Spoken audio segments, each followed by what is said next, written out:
முன்னாள் பிரதமர் மகாதீருக்கு ஜப்பானின் கியூஷு அரசு பல்கலைக்கழகம் ஜப்பானின் உயரிய டாக்டர் விருதை வழங்கி சிறப்பித்துள்ளது.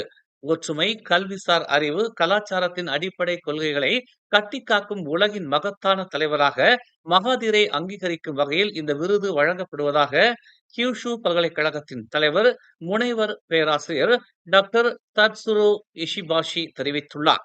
மகாதீர் 2011ஆம் ஆண்டு கியூஷு பல்கலைக்கழகத்தின் ஆய்வியல் துறையை தொடக்கி வைத்ததாகவும் 14 ஆண்டுகளுக்கு பிறகு தற்போது அவரை கௌரவிப்பதில் பெருமிதம் கொள்வதாகவும் பேராசிரியர் டாக்டர் தட்சுரோ இஷிபாஷி தெரிவித்தார்.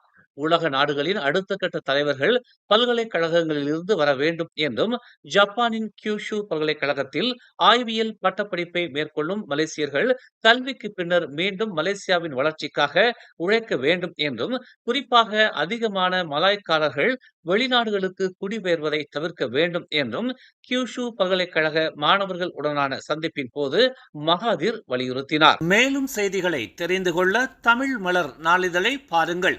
உடனுக்குடன் செய்திகளை தெரிந்து கொள்ள தமிழ் மலர் இணையதளம், தமிழ் மலர் செயலி மற்றும் மலர் டிவி யூடியூப் சேனலை வலம் வாருங்கள். எங்களோடு இணைந்திருக்க மலர் டிவியை பதிவு செய்து கொள்ளுங்கள். உறவுகள் மகிழ்ந்திட விருப்பம் மற்றும் பகிர்வு சேவையை சொடுக்கிடுங்கள்.